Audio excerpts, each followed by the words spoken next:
10ನೇ ತರಗತಿ ಸಮಾಜ ವಿಜ್ಞಾನ ಯೂಟ್ಯೂಬ್ ಪಾಠಕ್ಕೆ ವಿದ್ಯಾರ್ಥಿಗಳಿಗೆ ಸ್ವಾಗತವನ್ನು ಕೋರ್ತಾ, ವಿದ್ಯಾರ್ಥಿಗಳೇ, ಈಗಾಗಲೇ ಇಂದಿನ ಪಾಠಗಳಲ್ಲಿ ನೀವು ತಿಳಿದುಕೊಂಡಂತೆ ಭಾರತಕ್ಕೆ ಆಗಮಿಸಿದಂಥ ಯುರೋಪಿಯನ್ರಲ್ಲಿ ಯಾರು ದೀರ್ಘಕಾಲ ಭಾರತದಲ್ಲೇ ನೆರೆಯೂರಿ ಭಾರತವನ್ನು ವಸಾಹತುವನ್ನಾಗಿ ಮಾಡಿಕೊಂಡು ಮತ್ತು ಸಾಮ್ರಾಜ್ಯಶಾಹಿ ಪದ್ಧತಿಗೆ ಒಳಪಡಿಸಿ ಶೋಷಣೆಯನ್ನು ಗುರಿಪಡಿಸಿದ್ದಾರೆ ಹೇಳ್ತೀರಾ?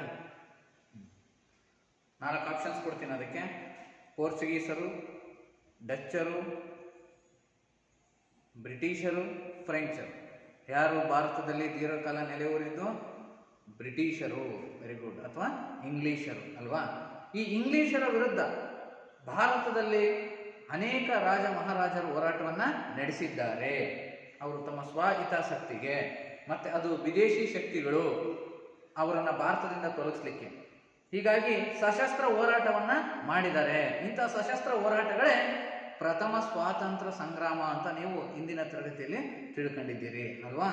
ಹಾಗಾದರೆ ಈ ಪ್ರಥಮ ಸ್ವಾತಂತ್ರ್ಯ ಸಂಗ್ರಾಮದ ನಂತರ, ಅಂದರೆ ಸಿಪಾಯಿ ದಂಗೆ, ಸಾಮಾನ್ಯ ಶಕವರ್ಷ 1857ರಲ್ಲಿ ಏನು ನಡೀತು, ಈ ಸಿಪಾಯಿ ದಂಗೆಯ ನಂತರ, ಸೈನಿಕ ದಂಗೆಯ ನಂತರ ಬ್ರಿಟನ್ ಸರ್ಕಾರ ಒಂದು ಹೊಸ ಕಾನೂನನ್ನು ಭಾರತಕ್ಕೆ ಸಂಬಂಧಪಟ್ಟಂತೆ ಜಾರಿಗೆ ತಂತು. ಅಂದರೆ ರಾಣಿ ವಿಕ್ಟೋರಿಯಾ ಮಹಾರಾಣಿಯ ಘೋಷಣೆ. ಅಂದರೆ 1857ರವರೆಗೂ ಭಾರತದ ಆಡಳಿತವನ್ನು ಇಂಗ್ಲಿಷ್ ಈಸ್ಟ್ ಇಂಡಿಯಾ ಕಂಪನಿಯೇ ನೋಡ್ಕೊಳ್ತಾ ಇತ್ತು. ಈಗೇನಾಯಿತು? ಇಂಗ್ಲಿಷ್ ಈಸ್ಟ್ ಇಂಡಿಯಾ ಕಂಪನಿ ಆಡಳಿತ ಅಂತ್ಯ ಆಯಿತು. ಯಾರ ಘೋಷಣೆಯಿಂದ? ಇಂಗ್ಲೆಂಡಿನ ರಾಣಿಯ ಘೋಷಣೆಯಿಂದ. ಇನ್ನು ಮುಂದೆ ಭಾರತದ ಆಡಳಿತವನ್ನು ರಾಣಿಯೇ ನಡೆಸುವಂತಾಯಿತು. ಇದಕ್ಕೆ ದೇಶದ ಸಾಮಾಜಿಕ ಆರ್ಥಿಕ ಆಡಳಿತಕ್ಕೆ ಸಂಬಂಧಪಟ್ಟಂತೆ ಕಾನೂನುಗಳನ್ನು ಜಾರಿಗೆ ತರ್ತಕ್ಕಂಥ ಜವಾಬ್ದಾರಿ ಎಲ್ಲ ಈಗ ಬ್ರಿಟನ್ ರಾಣಿಗೆ ಸೇರಿತು. ಹಾಗಾಗಿ ಇಂಗ್ಲೆಂಡ್ ಸರ್ಕಾರ ನೇರವಾಗಿ ಆಡಳಿತವನ್ನು ನಡೆಸುವಂತಾಯಿತು ಭಾರತಕ್ಕೆ ಸಂಬಂಧಿಸಿದಂತೆ. ಯಾಕಪ್ಪ ಅಂತಂದರೆ ಈ ಈಸ್ಟ್ ಇಂಡಿಯಾ ಕಂಪನಿಯ ಈ ಒಂದು ಅವ್ಯವಸ್ಥಿತ ಆಡಳಿತದಿಂದ ರಾಜರು ದಂಗೆ ಎದ್ದು ಅನೇಕ ರೀತಿಯ ತೊಂದರೆಗಳನ್ನು ಅನುಭವಿಸಿದ್ದನ್ನು ನಾವು ಕಾಣ್ತೀವಿ. ಹಾಗಾಗಿ ಇನ್ಮುಂದೆ ಭಾರತೀಯರ ಬೆಂಬಲ ಗಳಿಸಿಕೊಂಡು ಆಡಳಿತ ನಡೆಸ್ತಕ್ಕಂತಹ ಅನೇಕ ಭರವಸೆಗಳನ್ನು ರಾಣಿ ನೀಡಿದ್ಲು. ಅಂದರೆ ಧಾರ್ಮಿಕ ನಂಬಿಕೆಗಳಲ್ಲಿ ಹಸ್ತಕ್ಷೇಪ ಮಾಡುವುದಿಲ್ಲ, ಅದೇ ರೀತಿಯಾಗಿ ಯಾವುದೇ ರೀತಿ ಆರ್ಥಿಕ ಶೋಷಣೆ ಮಾಡುವುದಿಲ್ಲ, ಈ ರೀತಿ ಅನೇಕ ಭರವಸೆಗಳನ್ನು ನೀಡಿದರು. ಆದರೂ ಕೂಡ ಇಲ್ಲಿ ಬ್ರಿಟಿಷರು ಜಾರಿಗೆ ತಂದಂಥ ಅನೇಕ ಸುಧಾರಣೆಗಳು ಭಾರತೀಯರನ್ನು ವಿವೇಚನೆ ಮಾಡುವಂಥ, ಭಾರತೀಯರೆಲ್ಲರೂ ವಿವೇಚನೆಯಿಂದ ಯೋಚನೆ ಮಾಡುವಂತಾಯಿತು. ಯಾವ್ಯಾವ ರೀತಿ? ಉದಾಹರಣೆಗೆ ಶಿಕ್ಷಣ ಸುಧಾರಣೆಗಳು, ಸಾರಿಗೆ ಸಂಪರ್ಕ ಸುಧಾರಣೆಗಳು. ನೋಡಿ, ಶಿಕ್ಷಣ ಸುಧಾರಣೆಗಳಿಂದ ಭಾರತೀಯರು ಇಂಗ್ಲಿಷ್ ಶಿಕ್ಷಣವನ್ನು ಕಲಿಯುವಂತಾಯಿತು, ಪಾಶ್ಚಿಮಾತ್ಯ ಶಿಕ್ಷಣವನ್ನು ಕಲಿಯುವಂತಾಯಿತು. ಅಷ್ಟೇ ಅಲ್ಲದೆ ಸಾರಿಗೆ ಸಂಪರ್ಕದಿಂದ ಇಡೀ ದೇಶದಾದ್ಯಂತ ಸಂಚರಿಸಲಿಕ್ಕೆ ಸಾಧ್ಯ ಆಯಿತು. ಈ ಎಲ್ಲ ಕಾರಣಗಳಿಂದ ಭಾರತೀಯರಲ್ಲಿ ರಾಷ್ಟ್ರೀಯತೆ ಎನ್ನುವ ಭಾವನೆ ಹುಟ್ಕೊಳ್ತು. ಸೊ ವಿದ್ಯಾರ್ಥಿಗಳೇ, ರಾಷ್ಟ್ರೀಯತೆ ಅಂದ್ರೆ ಏನು? ಹಾಗಾದ್ರೆ ರಾಷ್ಟ್ರೀಯತೆ ಅಂದ್ರೆ ತಿಳಿದುಕೊಳ್ಳೋಣ. ರಾಷ್ಟ್ರೀಯತೆ ಅಂತಂದ್ರೆ ಒಂದು ದೇಶದಲ್ಲಿ ಜೀವಿಸ್ತಕ್ಕಂಥ ವ್ಯಕ್ತಿಗಳು ಇದು ತನ್ನ ದೇಶ, ಈ ತನ್ನ ದೇಶದ ರಕ್ಷಣೆಗೆ, ಸಾರ್ವಭೌಮತೆಗೆ ನಾವು ಪ್ರಾಣವನ್ನು ಕೊಡಲಿಕ್ಕೆ ಸರಿಯ ಒಂದು ಸಿದ್ಧರಿರ್ತೀವಿ ಅಂತಕ್ಕಂಥ ತ್ಯಾಗ ಮನೋಭಾವನೆಯನ್ನು ಹೊಂದತಕ್ಕಂಥದ್ದು, ನನ್ನ ದೇಶವೇ ಪ್ರಸಿದ್ಧ ಎಂತಕ್ಕಂಥ ಭಾವನೆಯನ್ನು ಹೊಂದತಕ್ಕಂಥದ್ದು. ಇದನ್ನು ನಾವೇನಂತ ಹೇಳ್ತೀವಿ? ರಾಷ್ಟ್ರೀಯತೆ. ಈ ರಾಷ್ಟ್ರೀಯತೆ ಭಾವನೆ ಉಂಟಾಯಿತು. ನಾವೆಲ್ಲರೂ ಒಂದೇ ದೇಶದವರು ಅಂತಕ್ಕಂಥ ಭಾವನೆ ನಮ್ಮ ಭಾರತೀಯರಿಗೆ 19ನೇ ಶತಮಾನದ ಕೊನೆಯ ಅವಧಿಯಲ್ಲಿ. ಸೊ ಇಂತಹ ಒಂದು ಭಾವನೆ ಏನು ಉಂಟಾಯ್ತಲ್ಲ, ರಾಷ್ಟ್ರೀಯತೆ ಭಾವನೆ, ಇದೇ ಅವರು ಸ್ವಾತಂತ್ರ್ಯ ಹೋರಾಡಲಿಕ್ಕೆ ಕಾರಣ ಆಯಿತು. ಹಾಗಾಗಿ ವಿದ್ಯಾರ್ಥಿಗಳೇ, ಇವತ್ತು ನಾವು ನಮ್ಮ ಭಾರತದ ಇತಿಹಾಸದಲ್ಲಿ 10ನೇ ತರಗತಿಯಲ್ಲಿ 7ನೇ ಅಧ್ಯಾಯವಾದ ಸ್ವಾತಂತ್ರ್ಯ ಹೋರಾಟವನ್ನು ನಾವು ಇವತ್ತು ತಿಳ್ಕೊಂತೀವಿ ಈ ತರಗತಿಯಲ್ಲಿ.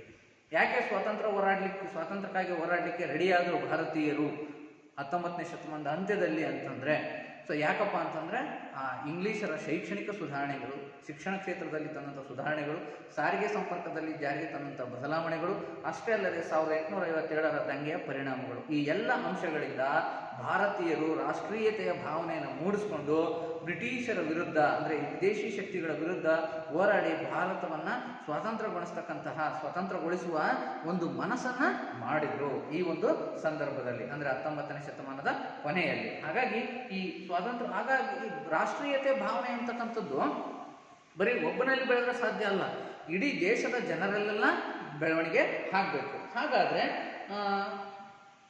ಬ್ರಿಟಿಷ್ ಏನು ಮಾಡಿದರು? ಭಾರತೀಯರನ್ನು ಸಮಾಧಾನವನ್ನು ಪಡಿಸಲಿಕ್ಕೆ 1861ರಲ್ಲಿ ಒಂದು ಹೊಸ ಕಾನೂನನ್ನು ಜಾರಿಗೆ ತರ್ತಾರೆ. ಸೊ ಏನದು ಕಾನೂನು? 1861ರ ಶಾಸನ ಏನು ಹೇಳುತ್ತಪ್ಪ ಬ್ರಿಟಿಷರು ಜಾರಿಗೆ ತಂದಿರೋದು ಅಂದರೆ, ಭಾರತೀಯರು ಕೂಡ ಈ ಭಾರತೀಯರನ್ನು ನಾವೇನು ಆಡಳಿತ ನಡೆಸಲಿಕ್ಕೆ ಅಧಿಕಾರಿ ವರ್ಗಗಳನ್ನು ಶಾಸನಗಳನ್ನು ರೂಪಿಸ್ತೀವಿ, ಇನ್ನು ಮುಂದೆ ಭಾರತೀಯರು ನಮ್ಮ ಆಡಳಿತದಲ್ಲಿ ಸೇರಿಕೊಳ್ಬಹುದು, ಭಾರತೀಯರಿಗೂ ಆಡಳಿತದಲ್ಲಿ ಭಾಗವಹಿಸುವ ಹಕ್ಕನ್ನು ನೀಡ್ತೀವಿ. ಯಾವುದು? 1861ರ ಶಾಸನ. ಆದರೆ ಪ್ರಮುಖವಾಗಿ ವೈಸ್ರಾಯ್ ಏನು ಹೇಳ್ತಾನೆ ಅದೇ ಅಂತಿಮ ತೀರ್ಮಾನ. ಕೇವಲ ಇವರು ಸಲಹೆಯನ್ನು ಕೊಡಬೇಕು. ಯಾರು? ಈ ಭಾರತೀಯರು ಆಡಳಿತದಲ್ಲಿ ಏನು ಭಾಗವಹಿಸ್ತಾರೆ ಅವರು. ಇಂಥ ಒಂದು ಶಾಸನವನ್ನು ಜಾರಿಗೆ ತಂದು ಅವ್ರನ್ನ ಸಮಾಧಾನ ಪಡಿಸಲಿಕ್ಕೆ ಪ್ರಯತ್ನಿಸ್ತು. ಆದರೆ ಕೆಲವು ಸಂಘಟನೆಗಳನ್ನು, ರಾಷ್ಟ್ರೀಯತೆಯನ್ನು ವ್ಯಾಪಕವಾಗಿ ಪ್ರಚಾರ ಮಾಡತೊಡಗಿದ್ವು. ಸಂಘಟನೆಗಳ ಸ್ಥಾಪನೆ ಯಾವುದು? ಉದಾಹರಣೆಗೆ ದ ಹಿಂದೂ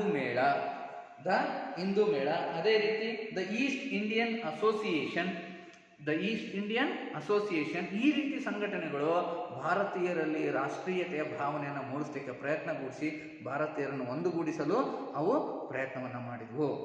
ಸೊ ಹಾಗೆಯೇ ಇನ್ನೊಂದು ಭಾರತೀಯ ರಾಷ್ಟ್ರೀಯ ಕಾಂಗ್ರೆಸ್, ಭಾರತೀಯರಲ್ಲಿ ರಾಷ್ಟ್ರೀಯತೆಯ ಭಾವನೆಯನ್ನು ಉಂಟು ಮಾಡಲಿಕ್ಕೆ ಅತ್ಯಂತ ಪ್ರಮುಖ ಪಾತ್ರವನ್ನು ವಹಿಸಿದಂಥ ಒಂದು ಸಂಘಟನೆ ಯಾವುದು? ಭಾರತದ ರಾಷ್ಟ್ರೀಯ ಕಾಂಗ್ರೆಸ್. ಇದು ಸ್ಥಾಪನೆ ಆಯಿತು. ಯಾಕಪ್ಪ ಅಂತಂದರೆ ಬ್ರಿಟಿಷರು ವರ್ನಾಕ್ಯುಲರ್ ಪ್ರೆಸ್ ಕಾಯ್ದೆಯನ್ನು ಜಾರಿಗೆ ತರ್ತಾನೆ. ಆಗಿನ ವೈಸ್ರಾಯ್ ಲಾರ್ಡ್ ಲಿಟ್ಟನ್ ಯಾವ ಕಾಯ್ದೆಯನ್ನು? ವರ್ನಾಕ್ಯುಲರ್ ಪ್ರೆಸ್ ಕಾಯ್ದೆ.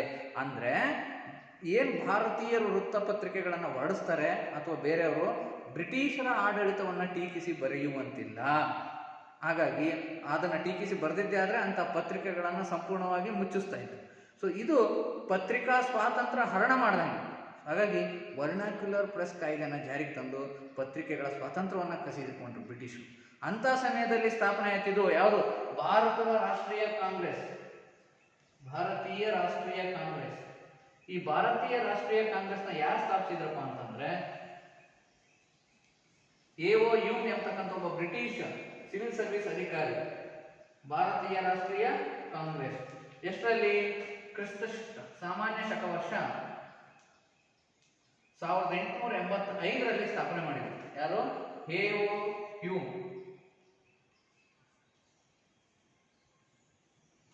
ವಿದ್ಯಾರ್ಥಿಗಳು ಈ ಪಾಯಿಂಟನ್ನು ಬರ್ಕೋಬೇಕು. ಭಾರತೀಯ ರಾಷ್ಟ್ರೀಯ ಕಾಂಗ್ರೆಸ್ ಅನ್ನು ಯಾರು ಸ್ಥಾಪಿಸಿದ್ರು ಅಂತಂದ್ರೆ AOU, ಇವರೊಬ್ಬ ಬ್ರಿಟಿಷ್ ಅಧಿಕಾರಿ. ಸೊ ಎಷ್ಟರಲ್ಲಿ? 1885ರಲ್ಲಿ, ಸಾಮಾನ್ಯ ಶಕವರ್ಷ 1885ರಲ್ಲಿ ಸ್ಥಾಪಿಸಿದ್ರು.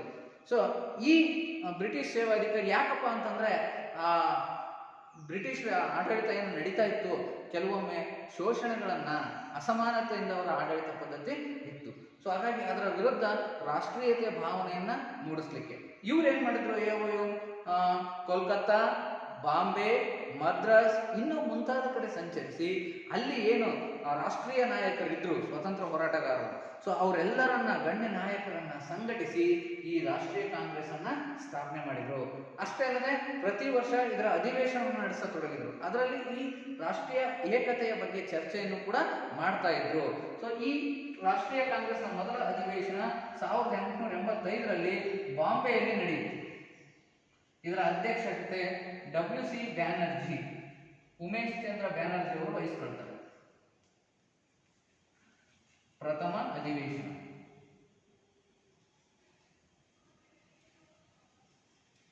ಓಕೆ, ಭಾರತದ ರಾಷ್ಟ್ರೀಯ ಕಾಂಗ್ರೆಸ್ನ ಪ್ರಥಮ ಅಧಿವೇಶನ 1885ರಲ್ಲಿ ಎಲ್ಲಿ ನಡೀತು? ಬಾಂಬೆಯಲ್ಲಿ. ಇದರ ಮೊದಲ ಅಧ್ಯಕ್ಷತೆಯನ್ನು ಯಾರು ವಹಿಸಿಕೊಂಡಿದ್ರು? WC ಬ್ಯಾನರ್ಜಿ ಅವರು, ಅಂದ್ರೆ ಉಮೇಶ್ ಚಂದ್ರ ಬ್ಯಾನರ್ಜಿ ಅವರು ಈ ಒಂದು ರಾಷ್ಟ್ರೀಯ ಕಾಂಗ್ರೆಸ್ನ ಮೊದಲ ಅಧಿವೇಶನದ ಅಧ್ಯಕ್ಷತೆಯನ್ನು ವಹಿಸಿಕೊಳ್ತಾರೆ. ಈ ಅಧಿವೇಶನದಲ್ಲಿ ರಾಷ್ಟ್ರೀಯ ಕಾಂಗ್ರೆಸ್ ಸ್ಥಾಪನೆಯ ಪ್ರಮುಖ ಅಂಶ ಅಂದ್ರೆ ಉದ್ದೇಶ ಏನಪ್ಪಾ ಈ ಕಾಂಗ್ರೆಸ್ ಸ್ಥಾಪನೆ ಆಗಿರೋದು ಅಂತಂದ್ರೆ, ರಾಷ್ಟ್ರೀಯ ಐಕ್ಯತೆಯನ್ನು ಭಾರತೀಯರಲ್ಲಿ ಬೆಳೆಸುವುದು. ನಾವೆಲ್ಲರೂ ಒಂದೇ ಅಂತಕ್ಕಂಥ ಒಗ್ಗಟ್ಟಿನ ಭಾವನೆಯನ್ನು ಬೆಳೆಸಿ ಸ್ವತಂತ್ರವನ್ನು ಪಡೆದುಕೊಳ್ಳದೆ ತನ್ನ ಗುರಿ, ಉದ್ದೇಶ ಅಂತಕ್ಕಂಥದ್ದನ್ನ ತಿಳಿಸಿತು. ರಾಷ್ಟ್ರೀಯ ಐಕ್ಯತೆಯನ್ನು ಸಾಧಿಸುವುದೇ ತನ್ನ ಉದ್ದೇಶ ಎಂದು ರಾಷ್ಟ್ರೀಯ ಕಾಂಗ್ರೆಸ್ ಅಧಿವೇಶನದಲ್ಲಿ ತಿಳಿಸಿತು. ಸೊ ಹೀಗಾಗಿ ಈ ಒಂದು ರಾಷ್ಟ್ರೀಯ ಕಾಂಗ್ರೆಸ್ ಮುಂಚೂಣಿಯಲ್ಲಿತ್ತು. ಆ ಒಂದು ಸಂದರ್ಭದಲ್ಲಿ ರಾಷ್ಟ್ರೀಯತೆಯನ್ನು, ಭಾವನೆಯನ್ನು ಜನರಲ್ಲಿ ಬೆಳೆಸುವಲ್ಲಿ ಮತ್ತೆ ಒಂದು ಬ್ರಿಟಿಷರ ಆಡಳಿತದ ವಿರುದ್ಧ ಹೋರಾಟವನ್ನು ನಡೆಸುವುದರಲ್ಲಿ.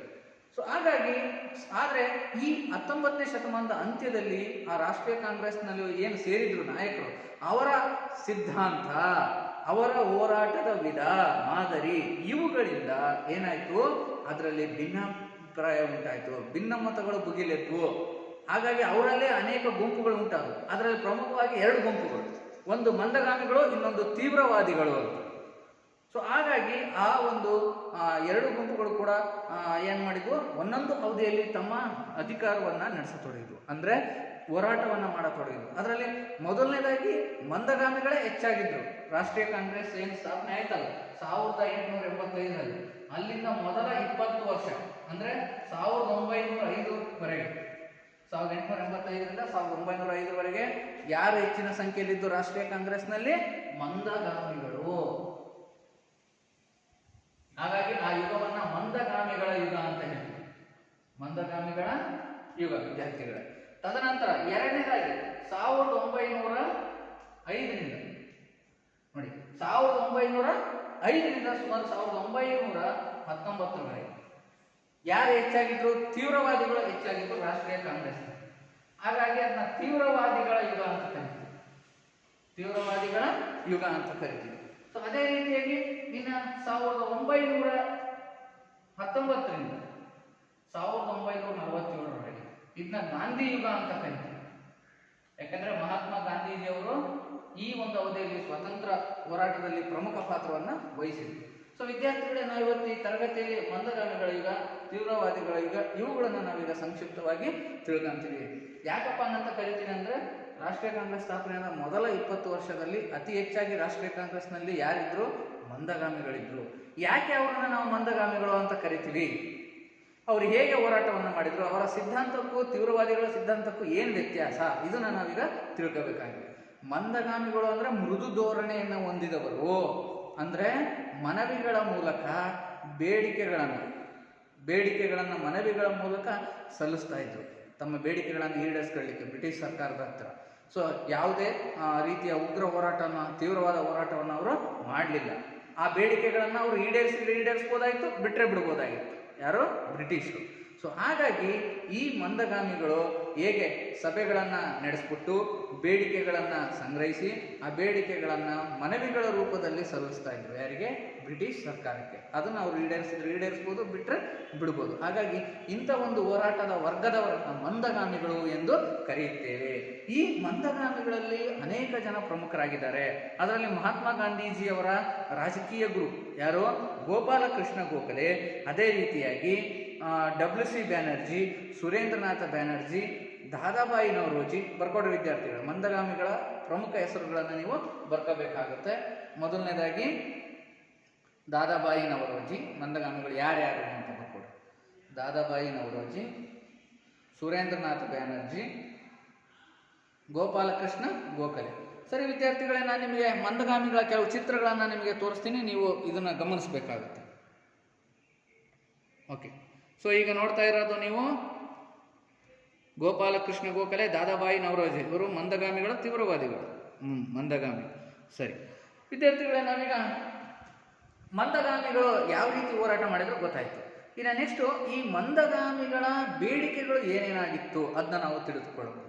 ಮಂದಗಾಮಿಗಳ ಬೇಡಿಕೆಗಳು, ಓಕೆ, ಅದನ್ನು ಬರ್ಕೋಬೇಕಾಗುತ್ತೆ ನೀವು. ನೆಕ್ಸ್ಟ್ ಮಂದಗಾಮಿಗಳ ಬೇಡಿಕೆ.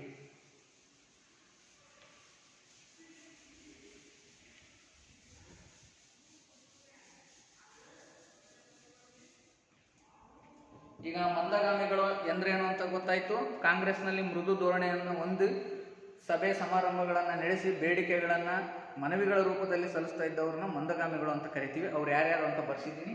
ಈಗ ಮಂದಗಾಮಿಗಳ ಬೇಡಿಕೆಗಳು ಏನಾಗಿತ್ತು ಹಾಗಾದ್ರೆ?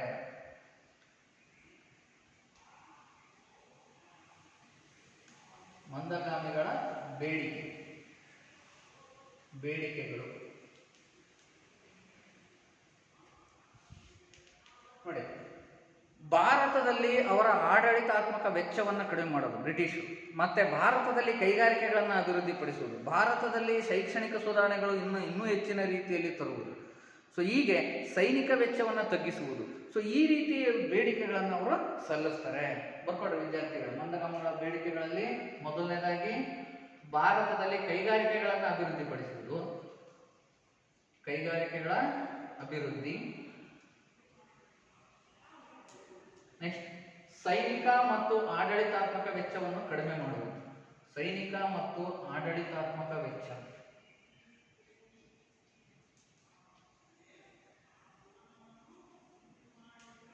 ಆಡಳಿತಾತ್ಮಕ ವೆಚ್ಚವನ್ನು ಏನು ಮಾಡೋದು, ಕಡಿಮೆ ಮಾಡುವುದು.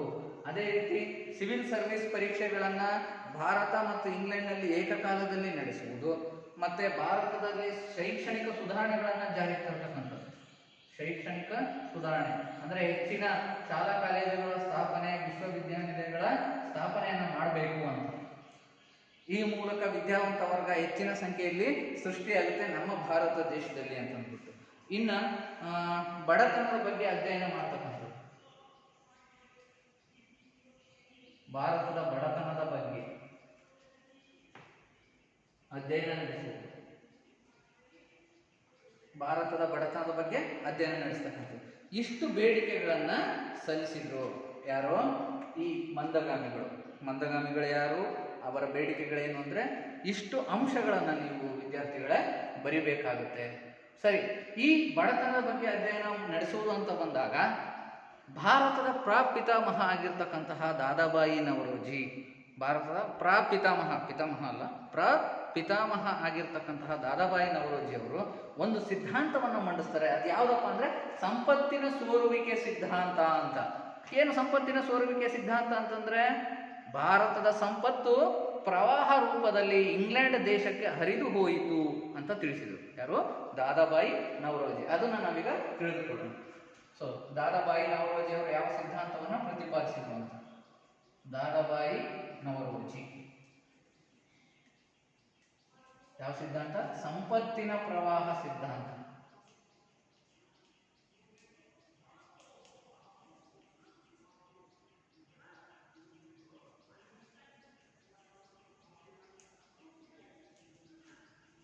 ಸಂಪತ್ತಿನ ಪ್ರವಾಹ ಸಿದ್ಧಾಂತ, ಡ್ರೈನ್ ಥಿಯರಿಯನ್ನು ಯಾರು ಮಂಡಿಸಿದ್ರು ಅಂದರೆ ದಾದಾಬಾಯಿ ನವರೋಜಿ ಅವರು. ಅಂದರೆ ಭಾರತದ ಸಂಪತ್ತು ಪ್ರವಾಹ ರೂಪದಲ್ಲಿ ಇಂಗ್ಲೆಂಡಿಗೆ ಹರಿದು ಹೋಯಿತು. ಹೇಗೆ ಹರಿದು ಹೋಯಿತು ನೋಡಿ, ಭಾರತಕ್ಕೆ ಬರ್ತಕ್ಕಂತಹ ಆಮದಿನ ಪ್ರಮಾಣ ಹೆಚ್ಚಾಯಿತು.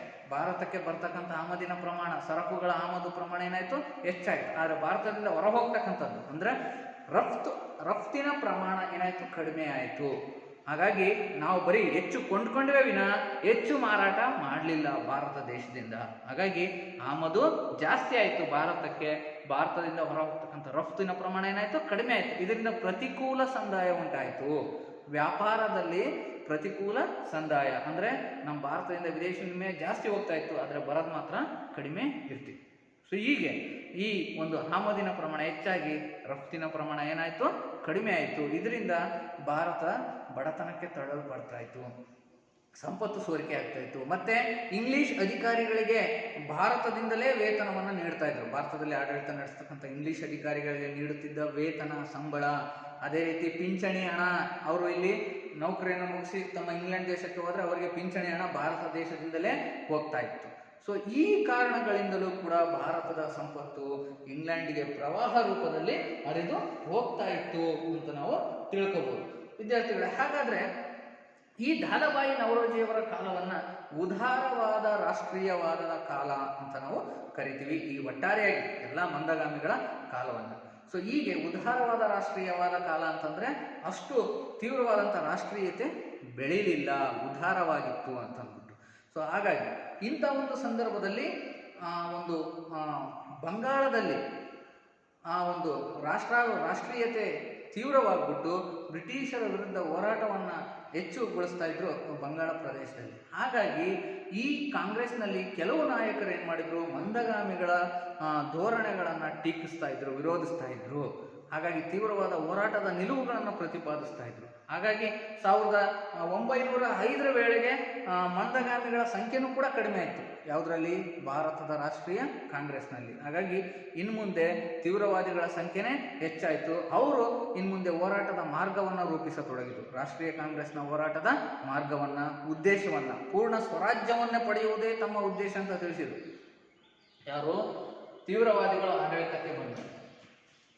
ಹಾಗಾಗಿ ತೀವ್ರವಾದಿಗಳ ಹೋರಾಟವನ್ನು ನಾವು ತಿಳ್ಕೊಳ್ಳೋಣ. ಇಲ್ಲಿವರೆಗೂ ನಾವು ಯಾರ ಹೋರಾಟವನ್ನು ತಿಳ್ಕೊಂಡ್ವಿ? ಮಂದಗಾಮಿಗಳ ಸ್ವಾತಂತ್ರ್ಯ ಹೋರಾಟವನ್ನು ತಿಳ್ಕೊಂಡ್ವಿ. ಈಗ ನಾವು ತೀವ್ರವಾದಿಗಳ ಬಗ್ಗೆ ತಿಳಿದುಕೊಳ್ಳೋಣ.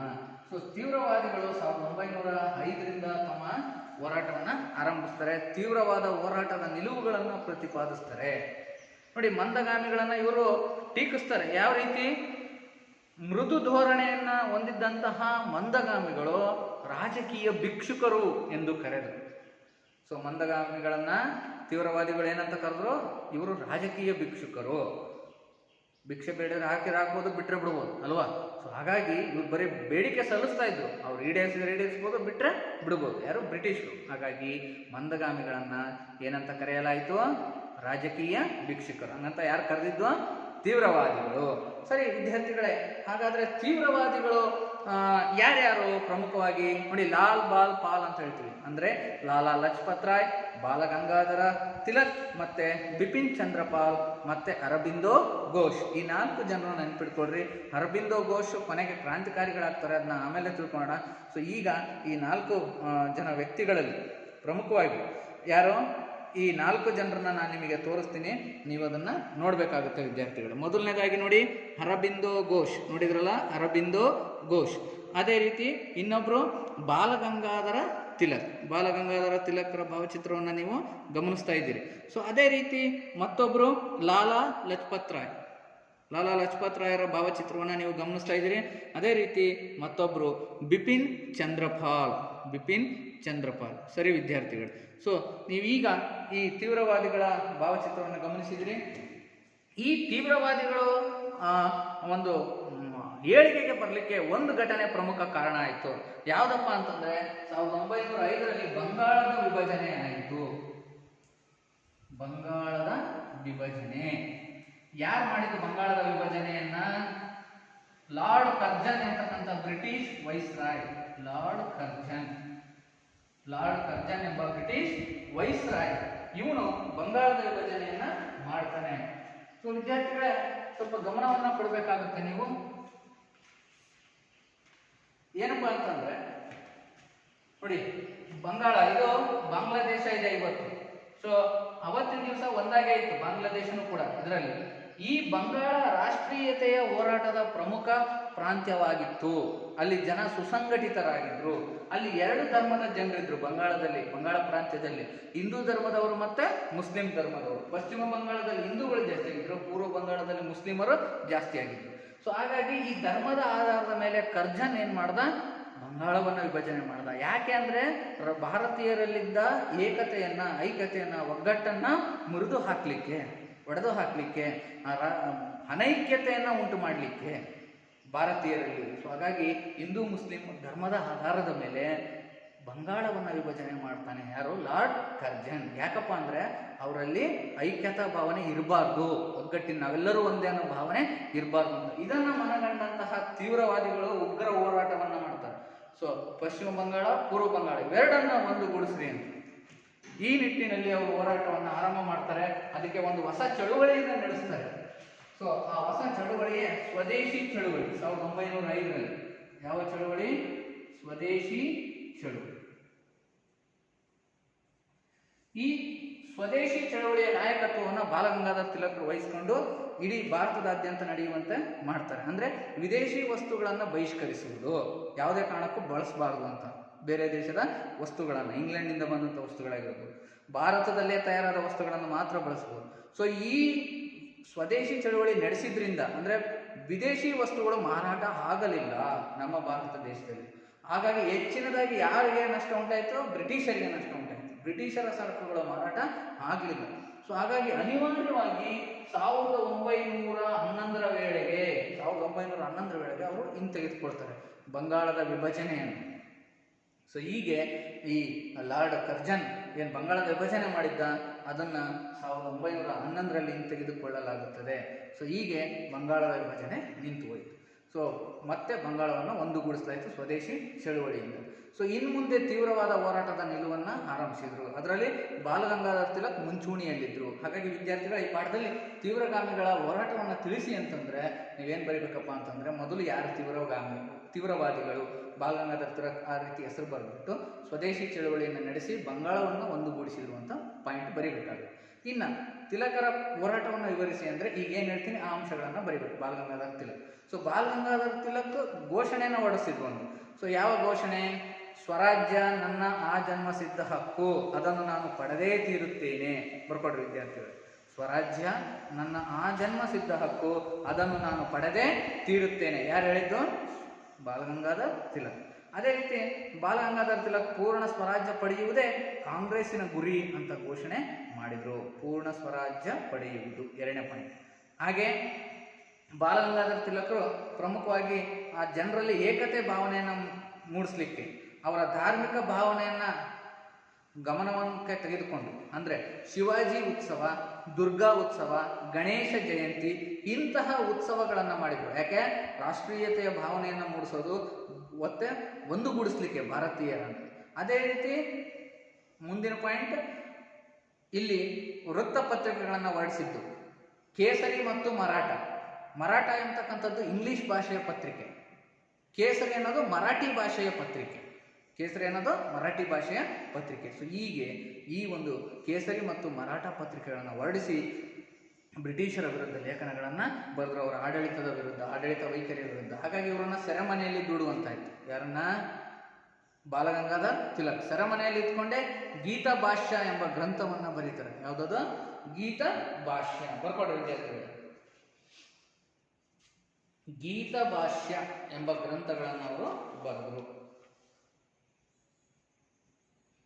ಸರಿ, ಗೀತ ರಹಸ್ಯ, ಗೀತ ಭಾಷ್ಯ ಅಲ್ಲ, ಗೀತ ರಹಸ್ಯ ಎಂಬ ಗ್ರಂಥಗಳನ್ನು ಅವರು ಬರೆದರು. ಗೀತ ರಹಸ್ಯ, ಗೀತ ರಹಸ್ಯ ಎಂಬ ಕೃತಿನ ಅವರು ಬರೆದರು. ಇನ್ನು ನೆಕ್ಸ್ಟ್, ಹೀಗೆ ಬಾಲಗಂಗಾಧರ ತಿಲಕ್ ತೀವ್ರವಾದಿಗಳಲ್ಲಿ ಅತ್ಯಂತ ಪ್ರಮುಖರಾಗಿದ್ದ ತಮ್ಮ ಹೋರಾಟಗಳನ್ನು ಮಾಡಿದರು. ಇನ್ನು ನೆಕ್ಸ್ಟ್, ಇವರ ನಂತರ ಗಾಂಧಿ ಯುಗ ಆರಂಭ ಆಗುತ್ತೆ. ಅದಕ್ಕಿಂತ ಮುಂಚೆ ಮತ್ತೊಂದು ಗುಂಪಿತ್ತು, ಕ್ರಾಂತಿಕಾರಿಗಳು. ಇವರು ಕಾಂಗ್ರೆಸ್ಗೆ ಸೇರಿರಲಿಲ್ಲ. ಇವರು ಹಿಂಸಾತ್ಮಕ ಮಾರ್ಗದ ಮೂಲಕ ಭಾರತವನ್ನು ಸ್ವತಂತ್ರಗೊಳಿಸಲಿಕ್ಕೆ ಪ್ರಯತ್ನವನ್ನು ಪಡಿತಾರೆ. ಪೂರ್ಣ ಸ್ವಾತಂತ್ರ್ಯವೇ ತಮ್ಮ ಗುರಿ ಅಂತ ಸಾರಿದ್ರು. ಯಾರು? ಕ್ರಾಂತಿಕಾರಿಗಳು.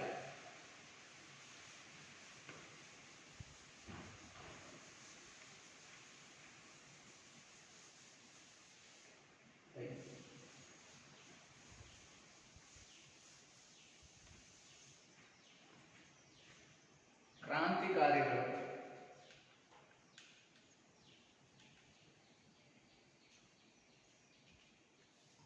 ಕ್ರಾಂತಿಕಾರಿಗಳು ಅಂದ್ರೆ ಹಿಂಸಾತ್ಮಕ ಮಾರ್ಗದ ಮೂಲಕ,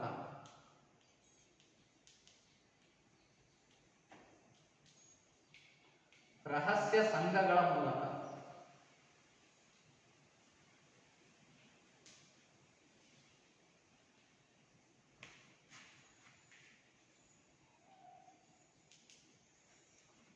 ಸಶಸ್ತ್ರವಾಗಿ ಹೋರಾಡಿದರು.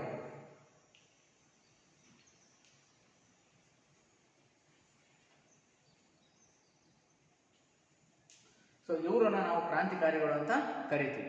ನೋಡಿ, ಪೂರ್ಣ ಸ್ವತಂತ್ರ ಪಡೆಯುವುದೇ ತಮ್ಮ ಗುರಿ ಅಂತಂದು ತಿಳ್ಕೊಂಡು ಬ್ರಿಟಿಷರನ್ನ ಭಾರತದಿಂದ ತೊಲಗಿಸ್ಬೇಕು ಎಂಬತಕ್ಕಂಥ ಉದ್ದೇಶ ಇಟ್ಕೊಂಡು ಹೋರಾಟವನ್ನು ಆರಂಭ ಮಾಡಿದ್ರು. ಯಾರು? ಕ್ರಾಂತಿಕಾರಿಗಳು. ಈ ಕ್ರಾಂತಿಕಾರಿಗಳು ನೋಡಿ, ತೀವ್ರವಾದಿಗಳಲ್ಲಿ ಕೆಲವು ಕ್ರಾಂತಿಕಾರಿಗಳಾಗ್ತಾರೆ. ಉದಾಹರಣೆಗೆ ಅರಬಿಂದೋ ಘೋಷ್ ಅಂತ ನಾನು ನಿಮಗೆ ಆಗಲೇ ತೋರಿಸಿದೆ ಅಲ್ವಾ? ಸೊ ಇನ್ನೂ ಅನೇಕ ತೀವ್ರವಾದಿ ಕ್ರಾಂತಿಕಾರಿಗಳನ್ನು ನಮ್ಮ ಭಾರತ ದೇಶದಲ್ಲಿ ನಾವು ಕಾಣ್ತೀವಿ ವಿದ್ಯಾರ್ಥಿಗಳೇ. ಉದಾಹರಣೆಗೆ ಭಗತ್ ಸಿಂಗ್, ಖುದಿರಾಮ್ ಬೋಸ್ ಅಲ್ವಾ? ನೋಡಿ, ನಿಮಗೀಗ ಕೆಲವು ಚಿತ್ರಗಳನ್ನು ನಾನು ನಿಮಗೆ ತೋರಿಸ್ತೀನಿ. ಆ ಚಿತ್ರಗಳನ್ನು ನೋಡಿ, ಅವರು ಕ್ರಾಂತಿಕಾರಿಗಳಿಗೆ ಪ್ರಮುಖವಾದಂಥ ಉದಾಹರಣೆಗಳು ವಿದ್ಯಾರ್ಥಿಗಳೇ. ಮೊದಲನೇದು ಯಾರಿವರು? ಭಗತ್ ಸಿಂಗ್. ಇನ್ನು ಅದೇ ರೀತಿ ಇನ್ನೊಬ್ರು ನೋಡ್ರಿ, ಚಂದ್ರಶೇಖರ ಆಜಾದ್. ಚಂದ್ರಶೇಖರ ಆಜಾದ್. ಅದೇ ರೀತಿ V D Savarkar. V D Savarkar. Okay, ಇವರು ಪ್ರಮುಖವಾದಂಥ ಕ್ರಾಂತಿಕಾರಿಗಳಾಗಿದ್ದಾರೆ. ಇನ್ನು ಕ್ರಾಂತಿಕಾರಿಗಳು ಹೇಗೆ ಹೋರಾಟವನ್ನು ನಡೆಸಿದ್ರು ಅಂತಂದ್ರೆ, ಗುಪ್ತ ಸಂಘಟನೆಗಳನ್ನು ಸ್ಥಾಪಿಸ್ತಾರೆ.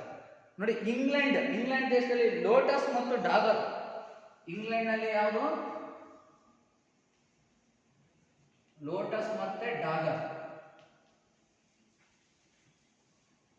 ಲೋಟಸ್ ಮತ್ತೆ ಡಾಗರ್ ಇದು ಒಂದು ಸಂಘಟನೆ. ಅದೇ ರೀತಿ ಅಮೆರಿಕಾದಲ್ಲಿ ಗದರ್. ಅಮೆರಿಕಾದಲ್ಲಿ ಯಾವುದು? ಗದರ್. ಸೊ ಅದೇ ರೀತಿ ನಮ್ಮ ಭಾರತದಲ್ಲಿ ಅನುಶೀಲನಾ ಸಮಿತಿ, ಅಭಿನವ ಭಾರತ. ಬರ್ಕೊಂಡು ಅಭಿನವ ಭಾರತ, ಅಭಿನವ ಭಾರತ ಮತ್ತು ಅನುಶೀಲನಾ ಸಮಿತಿ.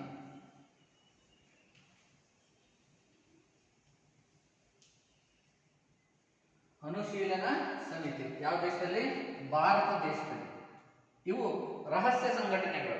ಇವುಗಳು ಏನ್ ಮಾಡ್ತಾ ಇದ್ವು, ರಹಸ್ಯ ಸಂಘಟನೆಗಳು ಬ್ರಿಟಿಷರ ವಿರುದ್ಧ ಹಿಂಸಾತ್ಮಕ ಕ್ರಮ ಮಾಡಲಿಕ್ಕೆ ಶಸ್ತ್ರಾಸ್ತ್ರಗಳನ್ನು ಸಂಗ್ರಹಿಸೋದು, ಬಾಂಬುಗಳ ಸಂಗ್ರಹಣೆ, ಬಂದೂಕುಗಳ ಸಂಗ್ರಹಣೆ, ಈ ಕೆಲಸವನ್ನ ಇವು ರಹಸ್ಯ ಸಂಘಟನೆಗಳ ಹಣವನ್ನು ಸಂಗ್ರಹಿಸುವುದು ಇದನ್ನ ಮಾಡ್ತಾ ಇತ್ತು.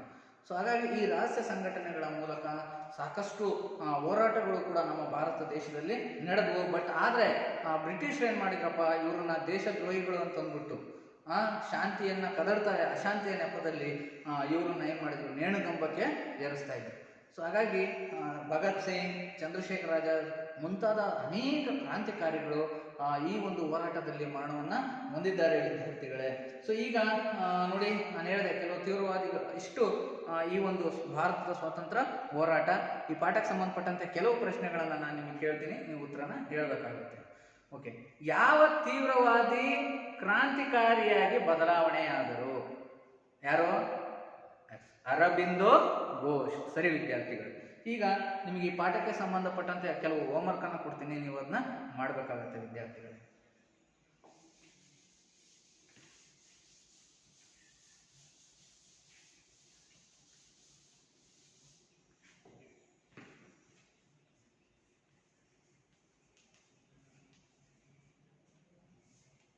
ಮೊದಲನೇದು, ಬಾಲಗಂಗಾಧರ ತಿಲಕರ ಸಾಧನೆಗಳೇನು? ಬಾಲಗಂಗಾಧರ ತಿಲಕರ ಸಾಧನೆಗಳೇನು? ನೆಕ್ಸ್ಟ್ ವಿವರಿಸಿ. ಎರಡನೇ, ಕ್ರಾಂತಿಕಾರಿಗಳ ಹೆಸರನ್ನು ತಿಳಿಸಿ.